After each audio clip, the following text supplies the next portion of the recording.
안녕하세요. 서울 근교에 살고 있는 30대 후반을 향해 가고 있는 주부입니다. 하는 짓거리가 사기꾼과 다름이 없는 저의 시누이 때문에 사연을 쓰게 되었는데요. 얼마나 염치도 양심도 없는 짓을 했는지 한번 들어보실래요? 남편과 전 결혼한 지 3년이 넘어가고 있는 평범한 부부였습니다. 신혼 초엔 서로 다름을 인정하지 못해서 싸우기도 참 많이 싸웠는데 포기할 건 포기하고 서로의 생각을 존중하기 시작하니 더는 싸울 일이 없었고 요즘은 언제 다투었나 한참을 생각해봐야 할 만큼 사이좋게 잘 지내고 있어요. 아직 자녀는 없었고 슬슬 가져볼까나 하고 계획만 세우는 중이었어요. 그러던 와중 암 투병을 하시던 아버님이 결국 유명을 달리하셨고 혼자가 되신 어머님이 정신적으로 좀 이상해지기 시작했어요. 아들, 나 오늘따라 네 아빠가 생각나서 그러는데 집에 와서 자고 가면 안 되겠니? 아들, 나 너무 울어서 그런지 밥이 안 넘어가. 퇴근하면서 죽 좀 사다 줄 수 있겠어? 아들, 우리 아들이 너무 보고 싶어서 그런데 엄마 좀 보러 오면 안 될까? 아들을 봐야 하는 이유는 많았고 그것은 곧 집착이 되어버리더군요. 한동안은 어머님을 이해하려고 애썼습니다. 오죽하시겠어요? 한평생을 함께 산 반쪽이 세상을 떠나게 되었으니 그 허망함이 얼마나 크시겠어요. 아무리 오랜 투병으로 늘 마음의 준비를 하셨다고 한들 더는 세상에 없다는 사실에서 오는 충격과 허전함이 없어지지 않는다는 걸 잘 알기에 이해 또 이해하려고 했어요. 남편 역시 저와 비슷한 생각이었죠.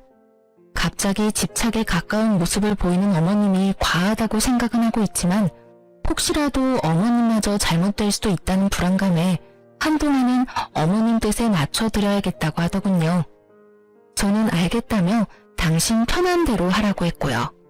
어머님의 과한 요구들은 계속되었고 이 상황도 충분히 힘이 드는데 어느 날부턴 시집간 시누이까지 보태기 시작하더군요. 아버님이 한창 아프셔서 고사리 손이라도 빌려야 할 정도로 손이 필요할 때는 코빼기도 내비치지 않던 시누이가 어느 순간부터 시댁 문지방에 닳도록 드나드는데 미칠 지경이더라고요. 딸이 엄마 보러 친정에 다니는데 왜 제가 미칠 지경이냐고요?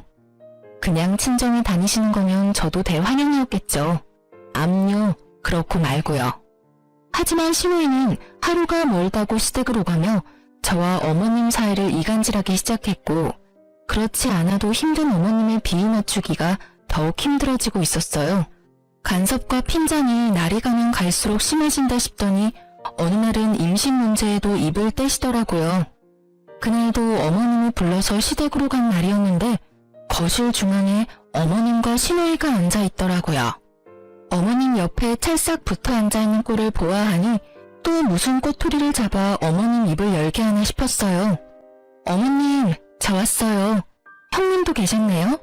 요즘 자주 오시네요. 그래서 불만이야 올케? 꼭 내가 우리 집에 오는 게 불만인 것처럼 들린다. 아니요, 그럴 리가요. 그저 요즘 자주 뵙는 것 같아서 드린 말씀이에요. 그건 그렇고 어머님 무슨 일 있으세요? 급하게 오라고 하셔서 오는 내내 걱정되어서 혼났어요. 일은 무슨? 내가 물어볼 게 있어서 불렀어. 혹시 너희 요즘 피임은 잘하고 있니? 피임이라뇨? 아, 아기 소식이 없어서 그러세요? 그렇지 않아도 저희 이제 아기 가지려고 준비 중이에요. 조만간 좋은 소식 들려드릴 수 있도록 노력할게요. 대부분 시어머니 입에서 임신, 피임 이런 이야기가 나오면 당연히 그 다음 말은 손주를 기다리고 있다는 말 아닌가요? 저 역시 그렇다고 생각하고 노력한다고 말씀드린 것인데 제 말이 끝나기가 무섭게 생각지도 못한 말씀을 하시더라고요. 아니다. 노력하지 말란 말이야. 네? 그게 무슨 말씀이세요? 아기 가지지 말란 말씀이세요? 그래. 너 한동안은 임신할 생각하지 말고 피임 잘하라고 불렀어. 내가 임신하라고 할 때까진 절대로 임신할 생각도 하지 말려무나. 무슨 이딴 경우가 있는지 어이가 없더라고요. 남들은 아기를 안 낳는다고 해서 난리라는데 저흰 그 반대니 무어라 대꾸할 말도 생각나지 않더라고요. 그러는 와중에도 한 가지 확실한 건 이 문제는 어머님이 간섭할 문제가 아니라는 것이었어요. 죄송한데요, 어머님. 임신 문제는 저희 부부가 알아서 상의해서 결정할게요. 다른 것도 아니고 자녀 문제는 저희 부부 문제잖아요. 그럼 다른 할 말 없으시면 이만 가볼게요. 저도 하던 일 다 내팽개치고 온 거라 얼른 가봐야 해서요. 그럼 더 있어봤자 득될 것이 하나 없다는 저의 판단은 옳았고 전 빠르게 시댁을 벗어났어요. 아니, 도망쳤다는 말이 더 맞겠네요. 어머님과 시누이는 어떻게든 저를 붙잡아 놓고 본인들이 원하는 말이 나올 때까지 닥달할 눈치였고 전 뭐라고 하든 다 무시한 채 가방을 챙겨 나와버렸으니까요. 그렇게 무사히 도망친 저는 남편이 하는 음식점으로 향했고 점심시간이 지난 터라 다행히 홀에 사람이 거의 없더라고요. 갑작스럽게 등장한 저를 보고 놀란 남편은 무슨 일이냐며 뛰쳐나왔고 저는 방금 시댁에서 있었던 일을 알려주었어요. 여보, 갑자기 무슨 일이야? 회사는? 오늘 어머님이 급한 일이 있다고 부르셔서 반차 쓰고 나왔어. 어머니가? 갑자기 왜? 무슨 일 있으셔? 아니, 급하게 부르시길래 무슨 일인가 싶어서 갔더니 글쎄 뭐라고 하시는 줄 알아? 한동안은 임신할 생각도 하지 말라고 하시더라. 피임 잘하라고. 내가 참 듣고 있는데 어이가 없어서. 뭐라고? 그게 정말이야? 그래, 당신이 생각해도 그건 좀 아니지 않아? 아무리 어머님이라도 어떻게 임신 문제까지 간섭하실 수가 있어. 하물며 임신하지 말라니. 이게 말이 되는 상황이야? 내가 웬만하면 당신 가게까지 안 오려고 했는데 상황이 당신이 안 나서면 안 될 것 같아서 왔어. 글쎄 내가 그건 우리가 알아서 한다고 딱 자르고 나오려는데 원하시는 대답 들을 때까지 붙잡아두려고 그러시는지 형님이랑 어머님이랑 합심해서 잡고 안 놔주시더라니까. 그래서 겨우 뿌리치고 도망치다시피 해서 나왔어. 누나까지 있었단 말이야? 그래서 당신은 다친 데는 없어? 다친 데는 없어. 그나마 다행이네. 아니, 그나저나 도대체 왜 그러는 거야? 안 되겠다. 당장 가자. 이런 문제일수록 미루면 안 돼. 누나도 한자리에 있을 때 단판을 지어야지. 저보다도 더 화가 난 남편은 저를 데리고 다시 시댁으로 향했고 시댁에 들어서니 시누이와 어머님이 하하호호 이야기를 나누고 계시더라고요. 이내 화가 잔뜩 난 남편과 저를 발견하시곤 표정을 싹 바꾸시긴 했지만요. 그새 가서 일렀어 옳게? 빠르기도 하지. 넌 엄마한테 그게 무슨 표정이야? 얼른 표정 관리하지 못해? 누나는 일단 빠지지 그래. 조용하고 기다리고 있으면 누나 차례 될 테니까 할 말 있으면 그때 해. 단호한 남편의 말에 시누이는 약간 겁을 먹은 듯 입을 다물었고 그런 모습을 지켜보던 어머님이 나서시더군요. 왜? 이 엄마한테 따지기라도 하려고? 아니, 그저 의견을 말하러 왔어. 이 사람한테 이야기는 대충 들었는데 임신하지 말라고 했다며? 그게 시어머니가 한 말이야? 그리고 그런 문제까지 왜 엄마가 이래라 저래라 해. 그건 엄연히 부부 문제고 우리가 알아서 할 문제야. 앞으로 부부 문제 가지고 이 사람 불러서 이래라 저래라 하지 마. 이것 봐라. 집안에 여자가 잘못 들어오니 내가 별꼴을 다 본다니까. 부부 문제? 너희끼리 알아서 할 문제야? 그게 왜 부부 문제야? 새로운 가족이 탄생하는 건데 우리 모두의 문제지. 넌 꼭 이런 사소한 것까지 네 남편한테 일러 바쳐야 했어? 그냥 내 하고 시키는 대로 했으면 얼마나 좋아. 내가 다 생각이 있어서 그런 건데 꼭 이렇게 집안에 분란을 만들어야지 속이 편하니?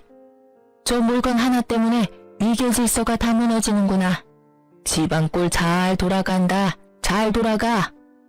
본인이 과했다는 생각 따위는 전혀 할 생각도 없으신 어머님은 급기야 저와 남편에게 곡소리를 하시며 따지기 시작하셨고 옆에서 차례를 기다리던 시누이 역시 지금이다 싶었는지 되지도 않는 이유로 저한테 트집을 잡더라고요.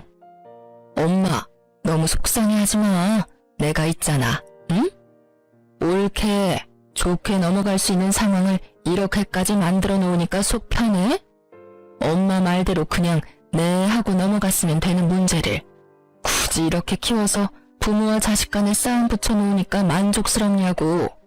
두 사람의 반응을 보고 있던 남편은 도무지 대화가 통할 사람들이 아니란 걸 느꼈는지 제 손을 꽉 잡고 화를 내더군요. 말도 안 되는 소리들 좀 하지 마. 그게 왜 이 사람 탓이야? 애초에 이 사람 불러서 그런 말 한 사람들이 제정신이 아닌 거지. 괜히 엄한 사람 죄인으로 몰지 말고 본인들 반성부터 좀 해. 그리고 누나도 며느리면서 어떻게 그따위로 말을 할 수가 있어? 아무리 생각해도 이해가 안 된다 정말. 어쨌든 우린 갈 테니까 앞으로 이런 일로 나나 이 사람이나 집으로 부르지 마. 알겠어? 언성을 높이며 한바탕 쏟아낸 남편은 저를 데리고 그대로 밖으로 나가버렸어요. 그래도 화가 풀리지 않는 것인지 저를 보며 이렇게 말하더군요. 자기야, 앞으로 우리 최소한의 도리만 하면서 살자. 아버지 돌아가시고 혼자 된 엄마가 걱정되어서 과한 요구도 다 들어줬더니 엄마가 그래도 된다고 생각하는 것 같아. 그러니까 앞으로는 당신도 잘하려고 애쓸 필요 없어. 그렇지 않아도 집안일 하랴 회사일 하랴 힘들 텐데 괜한 스트레스 더하지 말란 말이야. 알겠지? 알겠어. 알겠으니까 그만 화 좀 풀어. 말은 이렇게 했지만 저는 몰라도 남편이 자식으로서 최소한의 도리만 한다는 것은 쉬운 일이 아니더군요. 남편은 예전보단 현저히 줄긴 했지만 아예 발길을 끊지는 못하고 가끔 찾아뵙는 듯 했어요. 충분히 이해할 수 있는 남편의 행동이기에 전 별다른 말을 하지 않았죠. 저라도 시댁에 불러다니지 않아도 되는 그 상황에 만족하자 이렇게 생각했어요. 그러던 와중 전 임신을 하게 되었고 남편과 저는 그야말로 세상을 다 가진 것처럼 기뻐했어요. 혹시나 자연 임신이 힘들 만큼 늦은 것이면 어떡하나 싶었거든요. 하지만 임신 준비를 시작한 지 반년도 되지 않아 임신이 성공하니 상상 이상으로 기쁘더라고요. 하지만 그렇게 기쁜 마음도 잠시 시댁에 알려야 하나 말아야 하나 고민이 되더라고요. 어머님이 그간 보이셨던 모습을 보면 조금이라도 늦게 말씀드려야 한다 싶다가도 그래도 집안의 경사와도 같은 기쁜 일인데 하루라도 빨리 알려드려야 하는 것이 맞다 싶었으니까요. 제가 이런 생각들로 고민을 하고 있자 남편이 이렇게 말하더군요. 그러지 말고 그냥 말씀드려. 말은 그렇게 하셨어도 막상 손주 가졌다고 하면 기뻐해 주실 거야. 그러실까? 그럼 설마 임신했다는데 욕이라도 하겠어? 그렇겠지? 그래. 아직 찾아뵙고 싶지는 않고 전화로 말씀드려야겠다. 그래도 되지? 뭘 물어? 당신 편한 대로 하면 되지. 알아서 해. 전 남편 말을 믿어보기로 했고 용기를 내 전화로 임신 소식을 전했죠. 저의 임신 소식을 전해 들으신 어머님은 축하는커녕 다짜고짜 화를 내며 정신병에 가까운 억측을 주장하기 시작하더군요. 네가 웬일이냐? 그러고 가서 연락 한 통 없더니. 그게요 어머님, 저 임신했어요. 병원 가보니 4주 됐다고 하더라고요. 뭐? 임신? 너 정말 내 말이 우스웠니? 내가 한동안은 임신하지 말라고 했잖아. 아니, 어머님 그게 아니라요. 그런데 어머님, 제가 임신한 게 이렇게 혼날 일인가요? 전 도대체 이해가 되지 않아요. 분명 축하받아야 마땅한 일인데 왜 제가 혼나야 해요? 그걸 진짜 몰라서 묻는 게야? 네, 정말로 몰라서 그래요 어머님. 이유가 있다면 말씀 좀 해주세요. 저 정말 어머님이 왜 이러시는지 궁금해요. 너 요즘 내가 힘들어하는 거 잘 알고 있다고 했지? 하루에도 몇 번씩 우울해지는 걸 그나마 내 아들 보면서 이겨내고 있었다. 그런데 그런 일이 있고 나서부터 상현이가 날 멀리하기 시작해서 그렇지 않아도 허전하고 우울한데 아기라도 무사히 낳는 날엔 자기 자식 본다고 나를 더 멀리하게 될 것 아니니?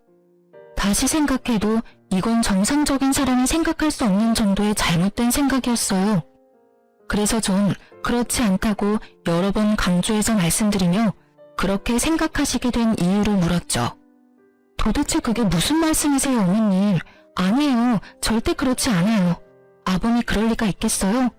아기 낳으면 아기 어릴 땐 힘들지라도 조금만 자라면 커가는 모습 보여드리려고 더 찾아뵙고 연락도 더 드리지 않겠어요?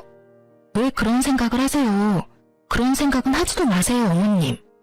아니긴 뭐가 아니야. 내 딸이 분명 그럴 거라고 하던데 뭘. 아들들은 다 똑같다면서 자기 새끼 낳으면 자기 새끼만 챙기고 부모는 나 몰라라 한다고 그러더구나. 생각해보니 틀린 말도 아니고.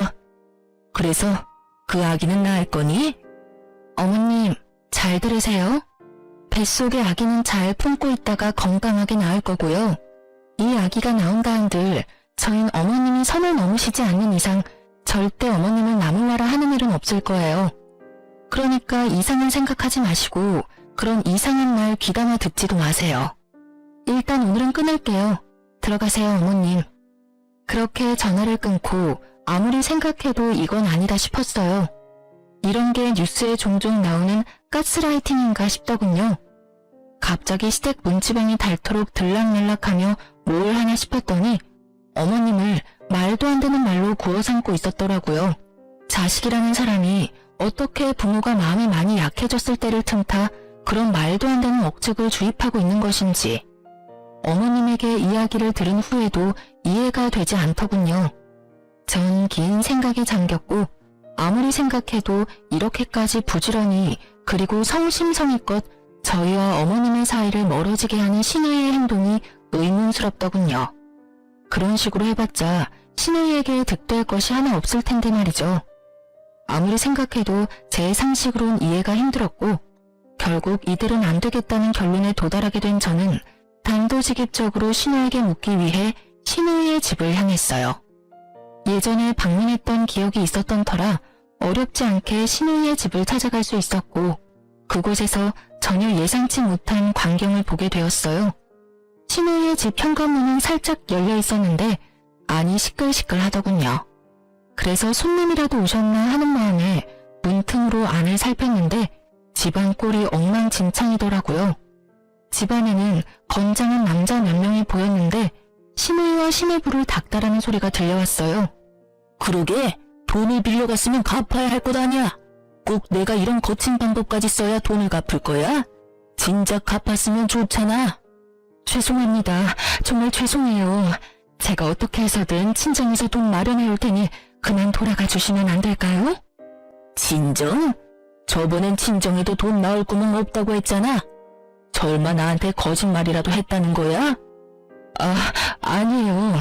정말 돈이 없었다고요. 사실 아버지가 암으로 돌아가셨는데 암 사망보험금이 꽤 나온 걸로 알고 있어요.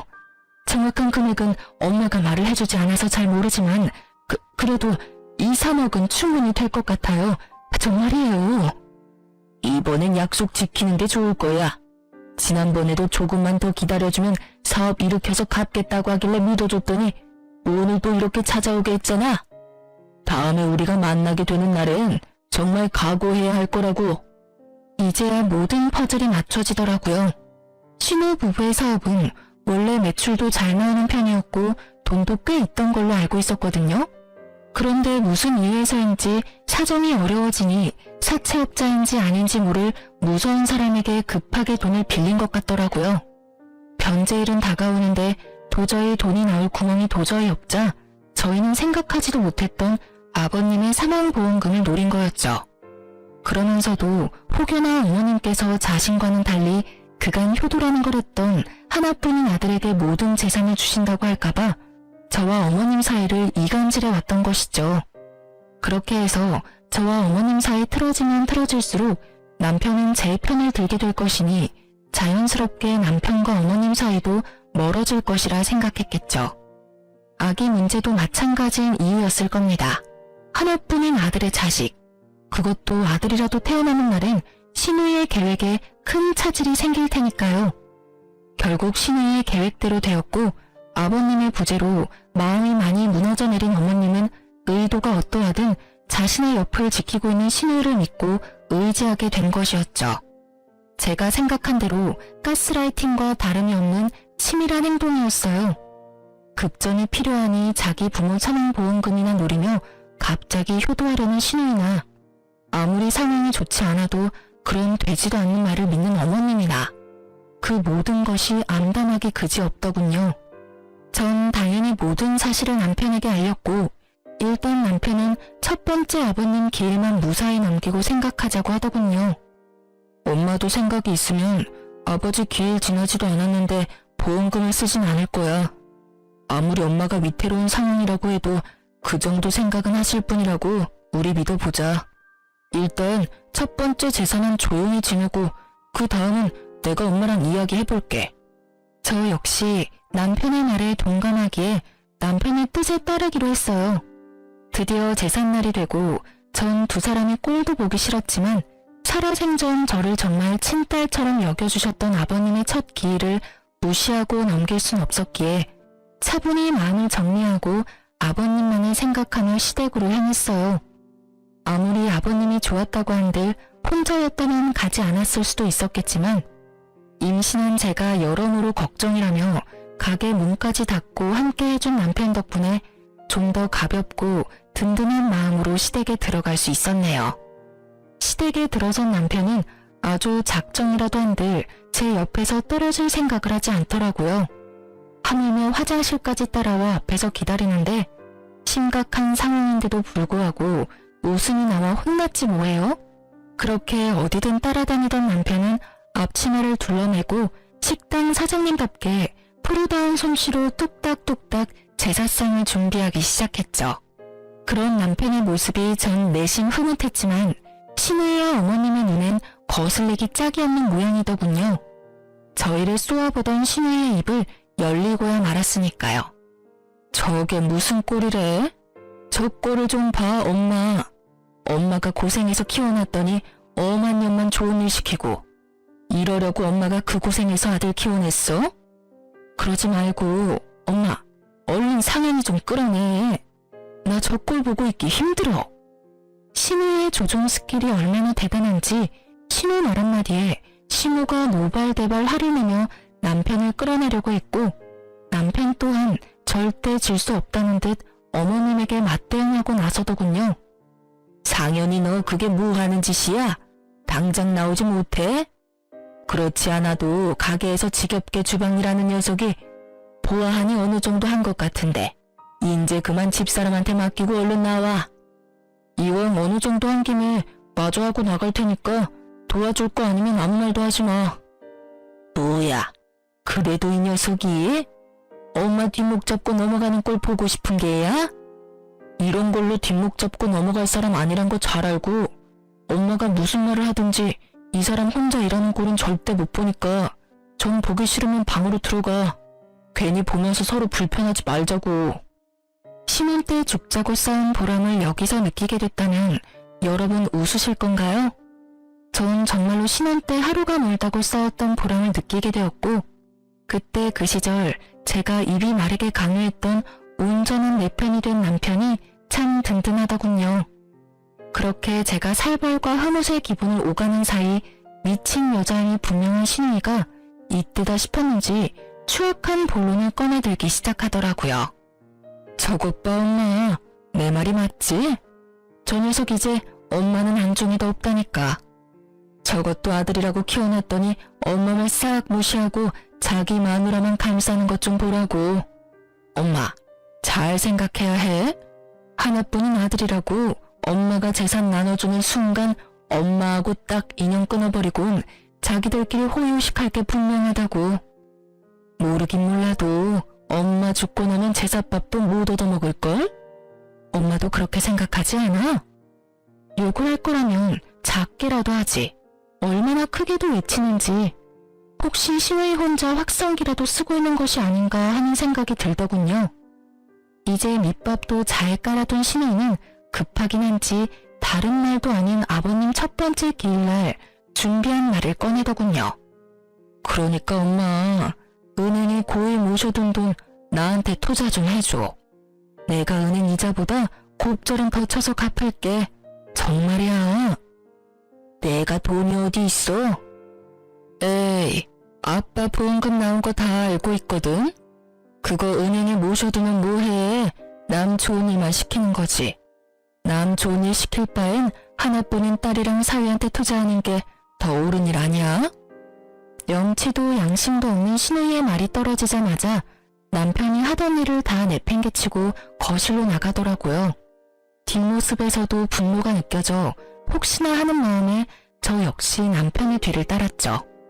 두 사람 앞에 선 남편은 신우이에게 소리를 지르기 시작하더군요. 누나가 제정신이야? 어디서 감히 아버지 사망보험금을 달라는 말을 해. 그것도 다른 말도 아닌 아버지 기일날에.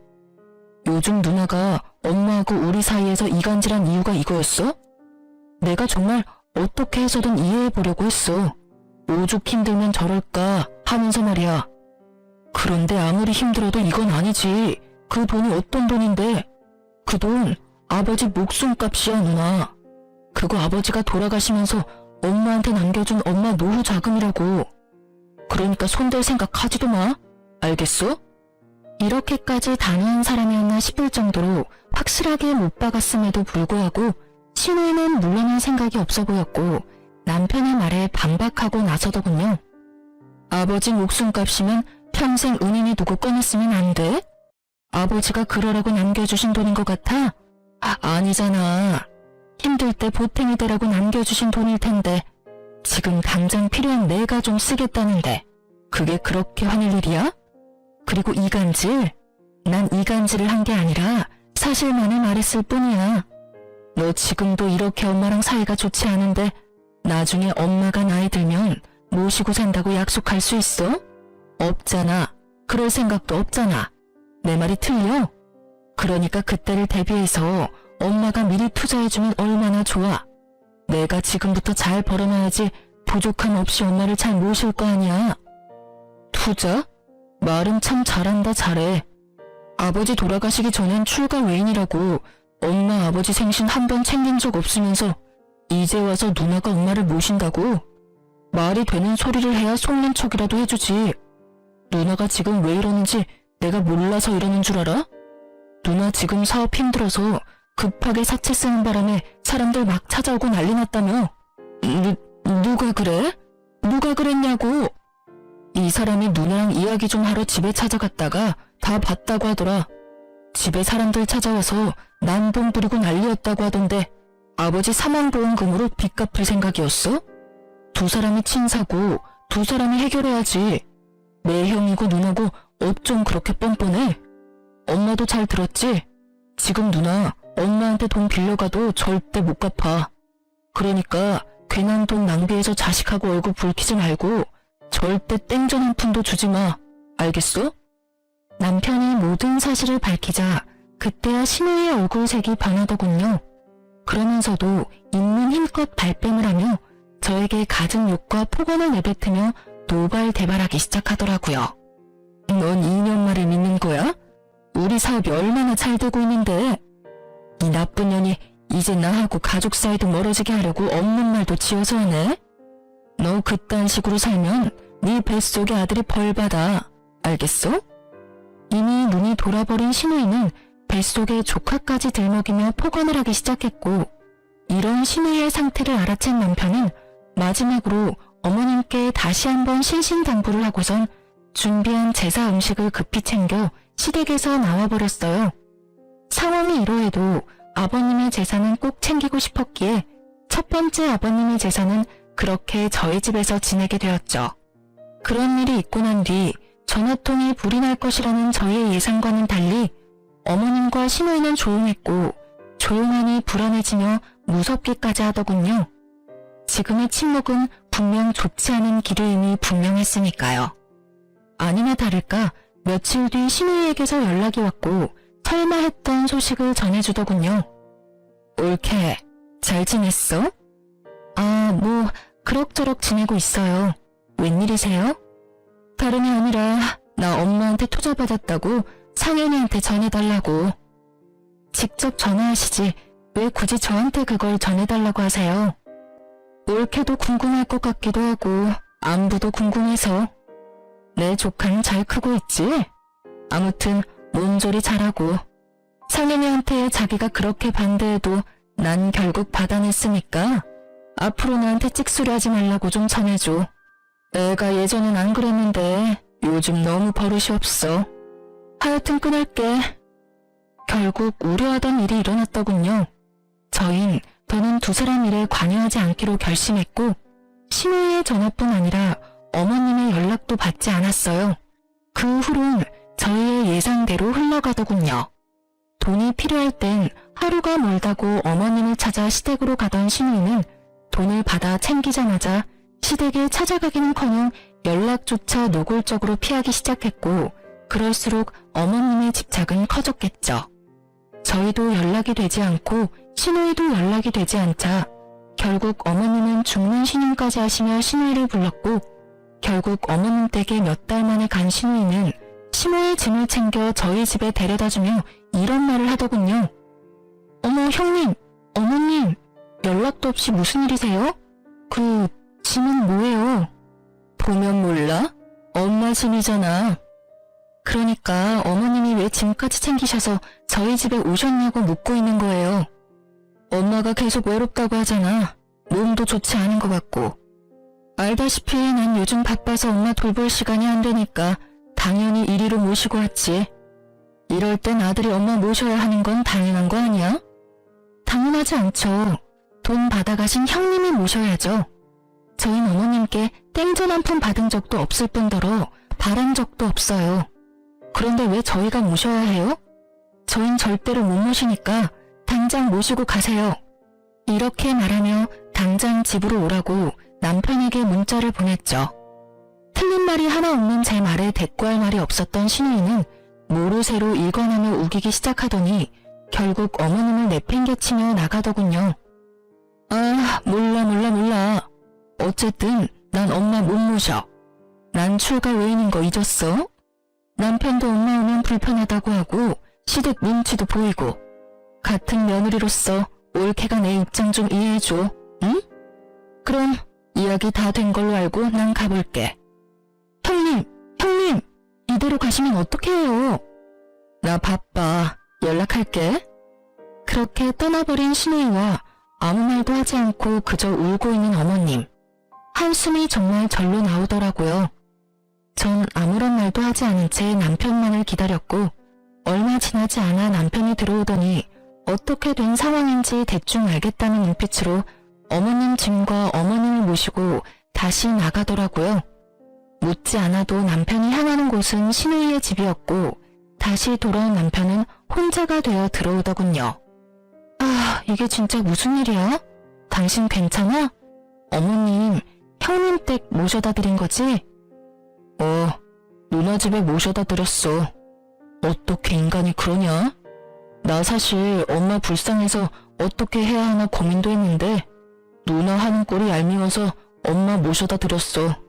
좋다고 돈 받아갈 때는 언제고? 누나도 누나지만 내 형도 어이없어. 엄마 모시고 가니까 나 몰라라 하고 밖으로 나가더라니까. 하긴 둘 다 똑같은 것들이니까 좋다 하고 같이 살고 있지.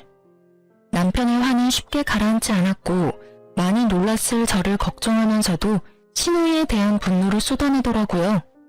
그렇게 얼마 뒤 신우이가 다시 찾아왔더군요. 얼마나 우셨는지 거의 탈진할 것만 같은 어머님을 모시고요. 어머님이 많이 미운 제 눈에도 어머님의 위태한 상태가 걱정되는 지경인데 신우이는 그런 어머님의 상태가 보이지 않는 것인지 어머님의 손과 짐을 던지다시피 하고 소리를 질러대더군요. 난 절대 돈 한 푼 없는 노인네 모실 생각 없어. 없다고. 그러니까 괜히 힘 빼지 마. 우리 집에 데리고 오지 말라고. 다시 찾아오기만 해. 문도 열어주지 않을 테니까 말이야. 발악에 가까운 말을 뱉어내던 신우이는 이내 차분해지더니 지금까지와는 차원이 다른 경악스러운 말을 하더라고요. 아, 맞다. 엄마 집 남았지? 혹시 알아? 엄마가 집 처분해서 또 나한테 투자해주면 그땐 진짜 모실지도. 내가 남편을 잘 설득해보겠단 이 말이야. 그거 아닌 이상 난 죽어도 엄마 모실 생각 없으니까 그런 줄 알고 아들인 네가 알아서 해. 알았어? 저뿐 아니라 남편도 충격이 컸는지 아무런 행동도 말도 하지 못하고 멍하니 서 있더라고요. 저조차도 이게 인간인가 하는 생각뿐이었는데 남편은 더하면 더했지 모자라진 않았겠죠. 저희를 충격에 빠뜨리고 도망치듯 집을 나간 신우이와 그런 신우이가 나간 현관문만 멍하니 보며 눈물만 흘리고 있는 어머님. 이 상황을 어떻게 해야 하나 고민에 빠져 있는데 어머님은 그제야 정신이 드셨는지 그야말로 대성통곡을 하시더라고요. 상황이 이렇게까지 되니 그 밉던 어머님이 참 불쌍하다는 생각마저 들더군요. 남편의 표정을 보아하니 남편도 제 생각과 별반 다르진 않은 것 같았어요. 결국 저희는 어머님을 받아들이기로 했습니다. 재산이 있든 없든 어쨌든 남편에겐 어머니였고 신우이의 입김이 있기 전까진 어머님도 꽤 괜찮은 사람이었으니까요. 저희는 어머님을 한 번 더 용서하고 이해해보기로 했던 것이었어요. 그냥 시댁으로 어머님을 모셔다 드리고 자주 왕래하며 지내는 방법도 있었지만 워낙 겪으신 일이 보통 일이 아니신지라 기력이 많이 떨어지셨더라고요. 혼자 계시게 했다간 정말 사람 잡겠다는 말이 나올 것만 같아 그냥 모시기로 했던 거죠. 이때까지만 해도 어머님을 완전히 용서했던 건 아니었기에 어쩔 수 없이 미운 마음이 있었어요. 하지만 불쌍하다는 마음이 더 컸기에 어머님께 잘해드리려 애썼어요. 이때쯤 전 사실상 퇴사를 했던 터라 어머님과 보내는 시간도 많았죠. 온종일 멍하니 계시는 어머님을 모시고 산책도 다니고 산책을 나가는 날엔 맛있는 것도 사 먹고 집으로 돌아오는 길엔 남편 가게에 들려 남편 일도 돕고 남편과 수다도 떨기도 했어요. 그렇게 한 달 조금 지났을까요? 처음엔 말씀도 거의 하지 않으시던 어머님이 점점 말씀도 많아지기 시작하시더니 어느 날엔 남편과 수다를 떨다가 환히 웃으시더라고요. 예전 어머님의 모습이었어요. 밝아지기 시작하신 어머님은 마음의 안정을 되찾으신 건지 집안일도 도와주시며 저에게 잘해주려 애쓰시더라고요. 그때쯤엔 어머님에 대한 미움도 거의 사라지고 이대로 쭉 살아도 괜찮겠다 싶더라고요. 그렇게 어머님과 함께 평화로운 일상을 보내던 어느 날 잔뜩 굳은 표정의 어머님이 저에게 신우이를 불러달라고 하시더라고요. 자신의 전화는 받지 않는다면서요. 그래서 전 신우이에게 전화를 걸었고 제 전화 역시 받지 않아 오늘 당장 저희 집으로 오지 않는다면 형님네 집으로 찾아가서 나올 때까지 기다릴 거라고 문자를 남겼어요. 제 말이 통했는지 신우이는 얼마 지나지 않아 집으로 왔더라고요. 당당하다고 해야 할지 뻔뻔하다고 해야 할지 고개를 빳빳하게 쳐들고 들어오는데 제가 어머님을 대신해서 뺨 한 대 때려버리고 싶을 정도였어요. 하고 온 행색을 보니 빚도 잘 해결하고 사업도 어느 정도 되는 것 같더라고요. 하늘도 무심하단 생각이 들더군요. 저런 인간을 망하게 해야 할 텐데 하고요. 어쨌든 신우이는 어머님의 고갯짓에 따라 어머님의 앞에 앉았고 여전히 말하는 싸가지는 없더라고요. 바쁜 사람 왜 오라가라요? 할 말 있으면 문자로 하든가 하지. 아, 그래. 준비한 말이나 해봐. 신우이를 가만히 바라보던 어머님은 이내에 결심이라도 하신 듯 저와 남편조차도 몰랐던 차용증을 꺼내며 신우이에게 보여주더라고요. 신우이의 얼굴은 새파랗게 질려갔고 어머님은 그제야 소파에 등을 기대시며 말문을 열었습니다. 너 이거 기억하지? 내가 너한테 얼빠진 짓거리 할 때 작성했던 거란다. 네가 직접 적고 도장까지 적었으니 내용은 잘 알고 있을 테지만 내가 중요한 부분만 다시 읽어주마. 을은 갑이 도움을 필요로 할 시엔 무슨 일이 있어도 응해야 하고 만약 이를 어길 시엔 일시불로 모든 금액을 상환해야 하며 또한 갑이 정신적 피해를 보았을 경우 그 피해 보상도 해야 한다. 이렇게 쓰인 글 밑에 네 이름이랑 네 도장도 찍혀있는데 다시 한번 확인해 보려는?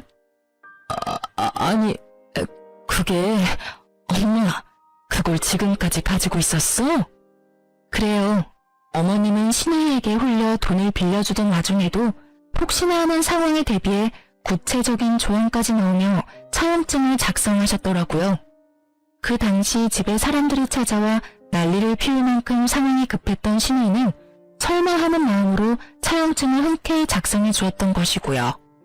신우이가 어머님을 버릴 당시 어머님의 정신적 상태가 온전한 상태와는 거리가 멀었고 그렇기에 차용증 따위는 잊었을 거라 생각했던 신우이의 안일함이 불러온 결과였죠. 말까지 더듬어가며 아무 말이나 짓거리는 신우이와는 달리 어머님은 무섭도록 침착하게 말을 이어나가셨어요. 그럼 이게 내 노후 자금인데 잘 가지고 있었지. 딸아, 네 엄마가 아무리 정신이 나갔어도 할 건 다 했단다. 이거 이래봬도 작성한 날 공증까지 마친 차용증이고 며칠 전에 변호사도 만나서 상담해보니 차용증대로 실행 가능하다는 말도 들었지 뭐니. 그래서 하는 말인데 너 다시 돈 내놔야겠어. 그래도 네가 내 자식인데 일시불로 내놓으란 말은 하지 않으마. 그럴 필요까진 없고 다달이 갚아. 물론 이자까지 쳐서 갚아야 하는 건 알고 있지? 엄마, 내가 그럴 돈이 어디 있어. 나 요즘도 사실 힘들어. 힘들기는 네가 하고 온 꼴을 보니 이제 살만해 보이는구먼. 끝까지 거짓말할 거야? 정말이야 엄마. 내가 그런 걸로 거짓말을 하겠어? 다 모르겠고 네가 만약 돈을 갚지 않으면 난 널 깜빵에 보내는 한이 있더라도 고소할 테니 무조건 다 갚으렴. 엄마, 정말 너무하는 거 아니야? 어떻게 하나뿐인 딸을 고소한다는 말을 해? 그러는 넌 엄마가 2명이라서 엄마를 버렸니? 그렇게 울고불고 매달렸건만 그리 무질게도 엄마를 버렸어? 어머님은 결국 신우에게 호통을 치셨고 신우이는 눈물을 흘리며 매달리기 시작하더군요. 엄마, 그땐 나도 사정이 있었잖아. 엄마가 그 정도도 이해 못해? 나 엄마 딸이잖아. 엄마 딸한테 꼭 이렇게까지 해야 해? 나한테 기회를 한 번만 더 줘. 내가 돈 생기는 대로 갚을게.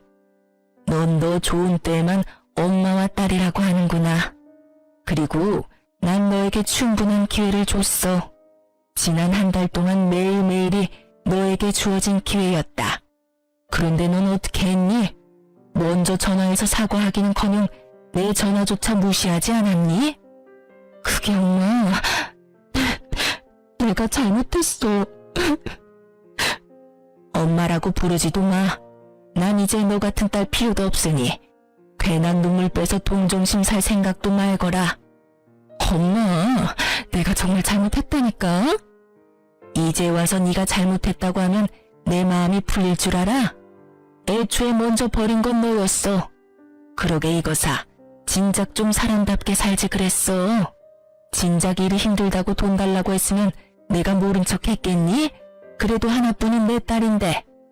이제 와서 이런 말이 무슨 소용이겠냐마는 내가 너한테 준 그 돈 원래 너한테 줄 돈이었다. 원래 네 몫이었어. 그래? 그러면 엄마 그냥 줬다고 생각하고 그 차용증 찢어줘. 그러면 되잖아. 어차피 줄 돈이었다며. 그건 그때 이야기고 지금은 상황이 아주 다르지. 너 같으면 다물만 쏙 빼먹고 부모 버리는 딸년한테 재산을 주고 싶겠어? 난 절대로 그렇게 할 생각 없으니 무조건 다 갚아. 알겠어? 신우이에게 할 말을 마치신 어머님은 어디서 그런 힘이 나셨는지 신우이를 질질 끌어다 집 밖으로 내쫓아 버리시더라고요. 밖에서 신우이의 우는 소리가 들려왔지만 절대 문을 열어주지도 열어보지도 않았어요. 저는 괜히 어머님의 눈치를 살폈고 그런 제 시선을 알아채신 어머님이 제 손을 잡으시더라고요. 아가, 내가 참 미쳤었어. 저런 것도 딸이라고. 날 위해서 하는 말이라고 믿어서는 무작정 너를 미워했었단다. 지금 와서 생각해보면 정말 미쳤었단 말밖엔 떠오르지 않는구나. 내가 그동안 네가 나한테 하는 행동들 보면서 반성을 많이 했어. 너도 내가 많이 미웠을 텐데 어떻게 나한테 그렇게 잘 대해줄 수가 있는지 내가 반성도 많이 하고 많이 배웠다. 그리고 고마워.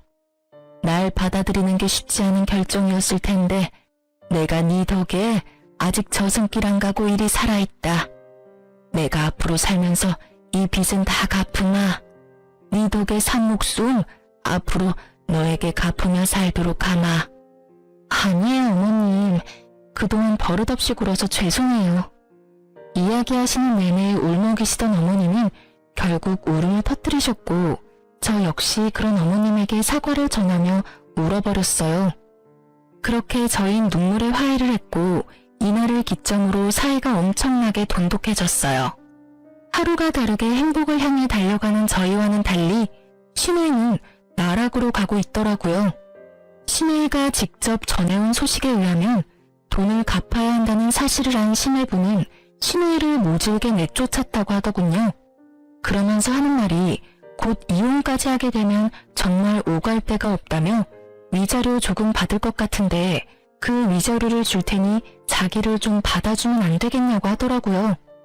그래서 전 딱 잘라 그 돈으로 살 집부터 구하고 남은 돈은 어머님 돈이나 갚으라고 말하곤 끊어버렸네요. 그 뒤로도 저희에게 돌아가며 연락이 왔지만 저흰 신우이와 인연을 끊는 것으로 합의를 본 후라 아무도 신우이의 연락을 받지 않았습니다. 상황이 이렇게 되자 정말 돈을 갚지 않으면 깜빵을 갈 수도 있겠다는 생각을 하게 된 신우이는 알바를 하며 적은 돈이지만 차근차근 갚아나가고 있다고 하더라고요.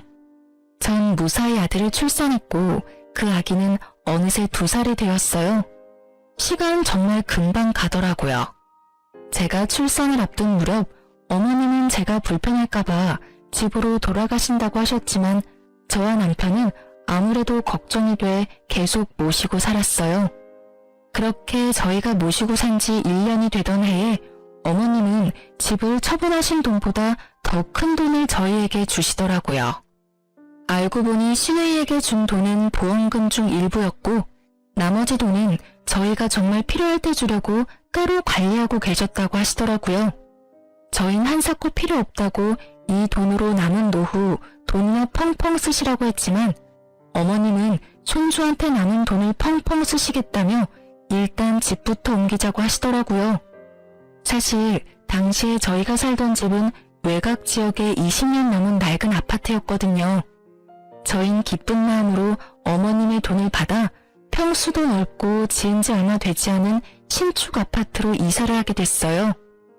처음 어머님을 울며 겨자 먹기로 모시기 시작했을 때 어머님과의 충돌이 걱정되기는 했어요.